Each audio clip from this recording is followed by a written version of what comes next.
तिल चौथ की कहानी।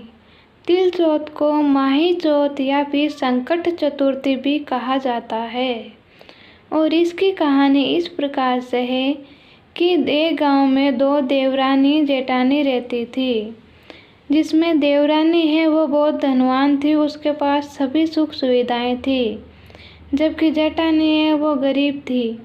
उसका पति है वो जंगल से लकड़ियां काटकर अपना जीवन व्यतीत करता था और इसी के कारण जेठानी है वो अपनी देवरानी के घर पे जाकर देवरानी के घर का सारा काम करती थी और उसके बदले में देवरानी है उसे और उसके बच्चों को खाने के लिए भोजन दिया करती थी। और ऐसे कई उनका समय बीतता चला गया और कुछ दिनों बाद ही तिल चौथ माही चौथ आ गई, जिसके कारण देवरानी ने व्रत किया था और तिलकुट्टा बनाया था। कहा जाता है कि जब ये व्रत है वो तिलकुट्टा को खाकर ही खोला जाता है।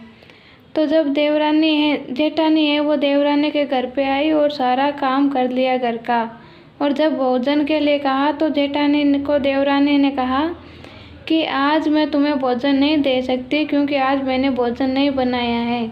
आज मेरा तिल चौथ का व्रत है और जब मैंने व्रत किया तो मेरे बच्चे भी हैं वो भी खाना नहीं खा रहे। उन्होंने कहा है कि जब माँ खाएगी तभी खाना खाएंगे।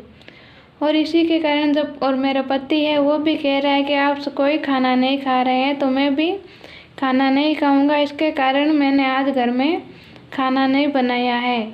तुम कल आ जाना, तुम्हें कल खाना दे दूंगी।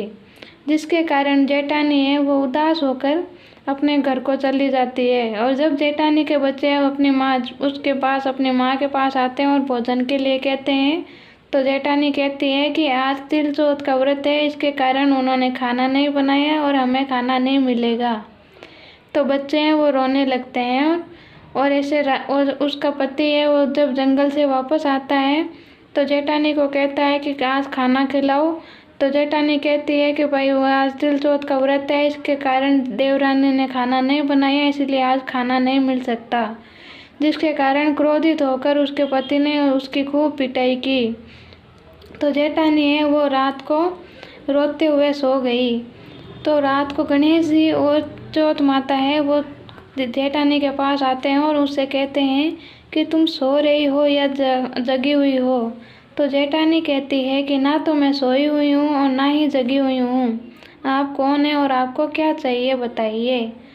तो वो गणेश जी कहते हैं कि हमें भूख लगी है, हमें भोजन चाहिए। तो जेठानी कहते हैं कि आज तिल चौथ का व्रत है और मेरे पास खाने के लिए कुछ नहीं है, तिलकुट्टा बनाया हुआ है वो छिंके में लटका रखा हुआ है, वो खा लो।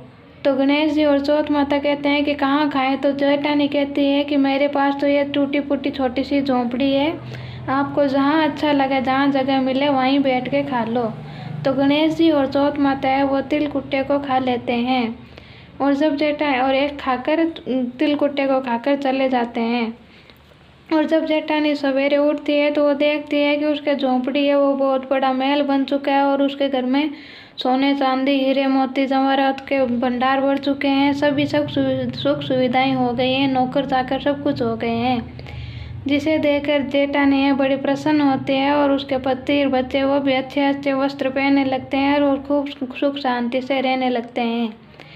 तो देवरानी है वो जेठानी का अपना घर पर इंतज़ार कर रही है क्योंकि वो सारा काम जेठानी से ही करवाती थी, लेकिन जेठानी अब धनवान हो गई थी इसलिए देवरानी के घर पे काम करने के लिए नहीं आई।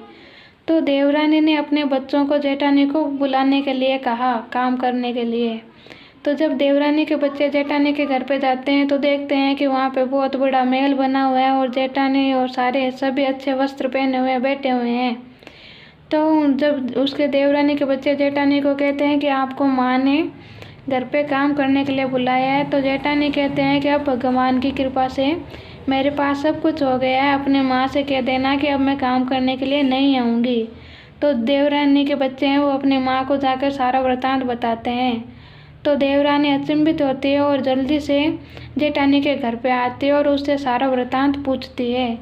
तो जेठानी है वो देवरानी को अपना सारा वृतांत कहती है और यह सब सुन के देवरानी के मन में वो लालच भर आता है और वो कहती है कि अब मैं भी ऐसा ही करूँगी।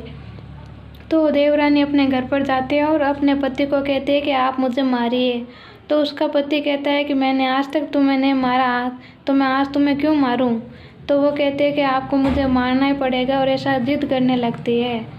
तो देवरानी का पति है वो उसे अच्छी तरीके से उसकी पिटाई करता है, और ऐसा करके वो रात को सो जाती है। तो गणेश जी और चौथ माता देवरानी के भी सपने में आते हैं और कहते हैं कि हमें भूख लगी है, हम क्या खाएं और कहाँ पे बैठ के खाएं। तो देवरानी कहती है कि मेरे पास तो बहुत बड़ा महल है, घर है, आपको जहाँ अच्छा लगे वहाँ खाइए, और आपके लिए मैंने अच्छा घी से बढ़िया बनाया हुआ तिलकुट्टा भी रखा है, वो भी खा लीजिए। तो गणेश जी चौथ माता तिलकुट्टा खा के वहाँ से चले जाते हैं। अब देवरानी खुश होकर उठती है कि भाई उसके घर में भी सारा धन का भंडार होगा, लेकिन वो सब कुछ उल्टा पड़ जाता है और देवरानी के घर में सांप बिच्छू यह सब होने लगते हैं, और उसका महल है वो टूटी फूटी झोंपड़ी में बदल जाता है। तो देवरानी है वो दुखी हो जाते हैं और रोने लगते हैं, और जेठानी के पास में जाते हैं और कहती है कि तुम्हें तो इतना अच्छा धनवान किया, अच्छा सब कुछ दिया, लेकिन मेरे साथ ऐसा बुरा क्यों हुआ। तो जेठानी कहती है कि तुम्हारी मनसा गलत थी, तुम्हारे मन में लालच भर गया था, तुम्हारे पास सब कुछ होने के बाद भी तुम और प्राप्त करना चाहती थी धन, और इसीलिए तुम्हारे साथ ऐसा हुआ है। तो जेठानी है वो देवरानी है वो दुखी होती है, और गणेश जी और चौथ माता से माफ़ी मांगती है, और इसके कारण गणेश जी और चौथ माता उन्हें वापस धनवान बना देते हैं। तो यह थी तिल चौथ की कहानी। जय श्री कृष्णा, राधे राधे।